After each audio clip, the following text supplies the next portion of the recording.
Bueno, jóvenes, vamos entonces a entrar a estudiar el comportamiento de las fuerzas que el día de ayer explicamos que actúan en un cuerpo en movimiento y en reposo. Como pueden observar allí, tenemos un cuerpo, ¿sí? Asumamos que es una caja. Entonces tenemos este cuerpo sobre una superficie horizontal, ¿sí? Y vamos a estudiar las fuerzas que están actuando sobre ese cuerpo. Pueden observar entonces que dibujo un plano cartesiano sobre dicho cuerpo. Entonces, de ahora en adelante vamos a tener en cuenta que el procedimiento principal básicamente rige bajo la posibilidad de dibujar un plano cartesiano en donde el centro del plano cartesiano, el origen, ¿sí? Es el centro de gravedad de ese cuerpo. Vamos a asumir que ese es el centro de gravedad de ese cuerpo. Entonces vamos siempre sobre un cuerpo que le vamos a estudiar el comportamiento de las fuerzas que actúan sobre él, le dibujamos un plano cartesiano. Eso lo vamos a hacer de aquí en adelante para poder trabajar de una forma más cómoda.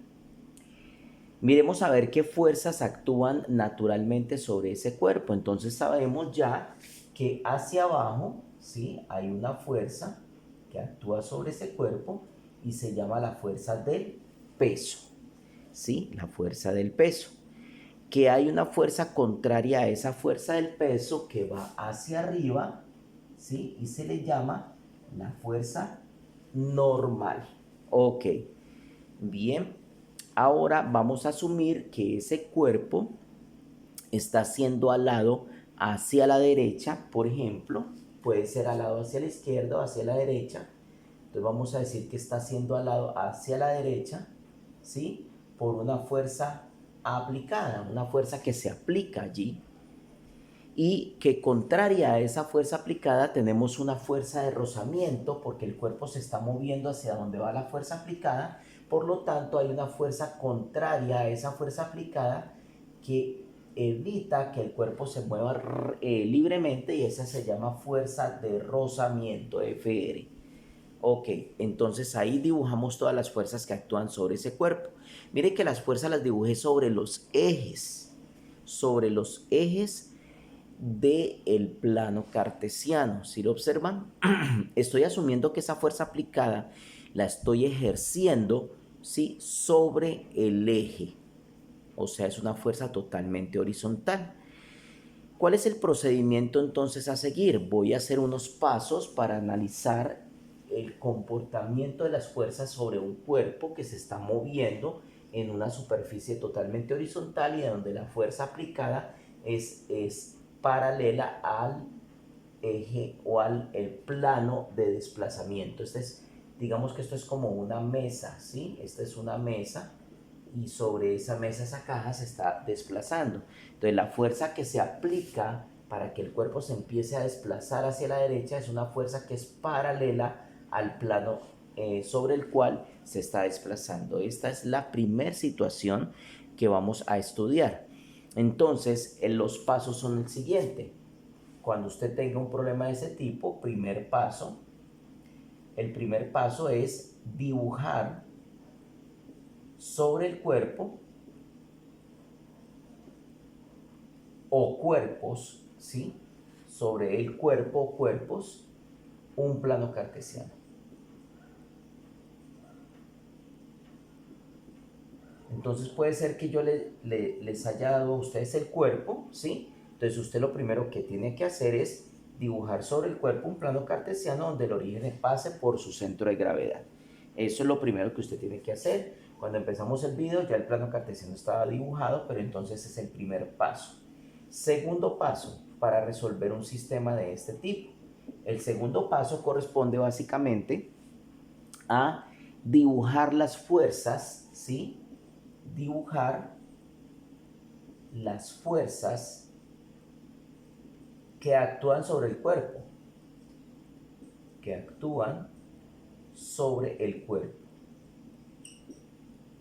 Entonces, asumimos que siempre va a aplicar la fuerza del peso, que contra la fuerza del peso está la fuerza normal, ¿sí? Que hacia la derecha, si estamos aplicando, si nos dicen que la fuerza aplicada es hacia la derecha, pues la dibujamos hacia la derecha. Si nos dicen que está hacia la izquierda. Y como ese cuerpo se está desplazando, entonces hay una fuerza contraria que es la fuerza de rozamiento. Entonces dibujamos las fuerzas. El tercer paso para solucionar un sistema de estos corresponde básicamente a realizar la sumatoria.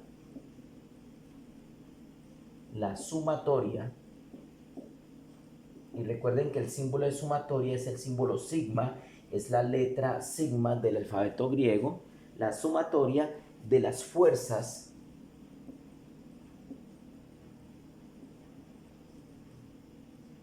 en cada eje del plano cartesiano.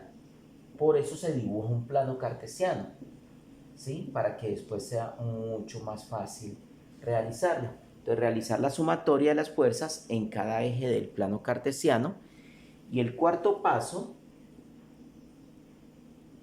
corresponde básicamente que a partir de esta sumatoria, ¿sí?, obtener las ecuaciones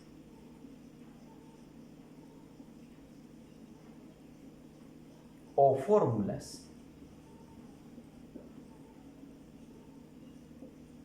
del ejercicio. ¿Qué quiere decir eso? Quiere decir de que cada problema tendrá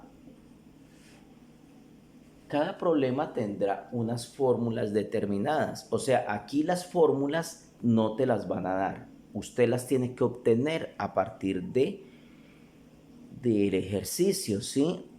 Y las vas a obtener si llevas estos pasos en concordancia. Entonces es muy importante tener en cuenta, ¿sí?, esos pasos para poder dar una solución más efectiva al proceso. Como podemos observar entonces en el ejercicio ya hicimos el paso 1, que fue dibujar un plano cartesiano sobre el cuerpo en cuestión, ¿sí? También hicimos el paso 2, que es dibujar las fuerzas que actúan sobre ese cuerpo. Por lo tanto, vamos a ver cómo se hace el paso 3, ¿sí? Dice realizar la sumatoria de las fuerzas en cada eje del plano. ¿Cuántos ejes tiene el plano cartesiano? Tiene el eje Y y tiene el eje X.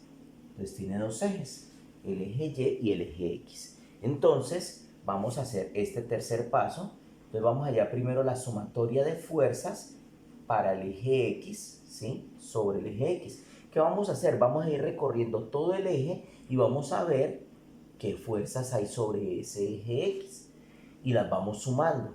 Entonces tenemos aquí primero que todo, si empezamos a recorrer este eje, nos encontramos con la fuerza de rozamiento que está sobre el eje de las X en el plano cartesiano. Entonces tenemos la fuerza de rozamiento, pero podemos observar que la fuerza de rozamiento está en el eje de las X negativo, porque este es el eje X positivo. Entonces la fuerza de rozamiento se encuentra en el eje de las X negativo, por lo tanto la fuerza de rozamiento sería negativa. Y eso, como es una sumatoria, le vamos a sumar, ¿sí? Seguimos recorriendo el eje y nos encontramos con la fuerza aplicada. Le vamos a sumar la fuerza aplicada, ¿sí? Recuerden que es una sumatoria, tenemos que sumarle la otra fuerza que encontremos sobre ese eje, en este caso la fuerza aplicada. Y esta sumatoria la tenemos que igualar a algo. Como el cuerpo se está moviendo sobre esta dirección porque se está aplicando la fuerza y en esta dirección hay movimiento del cuerpo, entonces se aplica la segunda ley de Newton, que dice que toda fuerza es igual a la masa multiplicada por la aceleración, ¿sí? Entonces, porque hay movimiento sobre ese eje. Entonces, vemos que como el cuerpo, la fuerza aplicada está hacia la derecha y hacia la derecha tengo el eje X positivo, entonces se iguala a masa por aceleración positivo. Esto es positivo. Esto también podría ser negativo si el cuerpo se desplazase hacia la izquierda, pero en este caso es positivo. Ahora vamos a hallar la sumatoria de fuerzas en el eje Y. Recuerde que esto corresponde al tercer paso. Ahora vamos a recorrer todo el eje Y a ver qué fuerza nos encontramos. Empezamos de arriba hacia abajo y aquí o de abajo hacia arriba, aquí nos encontramos primero con la fuerza normal, ¿sí? Desplazándonos. La fuerza normal en este caso está en el eje Y positivo. Este es el eje Y positivo y este es el eje Y negativo, recuerden. Entonces, como está en el eje Y positivo, la fuerza normal es positiva. Como es una sumatoria, entonces debemos sumar, porque eso lo dice allí, y ahora seguimos recorriendo el eje Y y nos encontramos con el peso. Y en este caso el peso está sobre el eje de la Y negativo. Entonces el peso es negativo, menos W. ¿Ok? Entonces observemos que ya no hay más fuerza sobre ese eje. Y observemos otra cosa, de que sobre este eje no hay movimiento. O sea, el cuerpo no se está moviendo para arriba ni para abajo, solamente se está moviendo sobre el eje de las X. Como no hay movimiento del cuerpo en este eje, entonces esto se iguala a cero, ¿sí? Se iguala a cero porque no hay movimiento. Hay que recordar eso muy bien. Bien, entonces ese es el tercer paso que corresponde a obtener la sumatoria de fuerzas en los ejes del problema.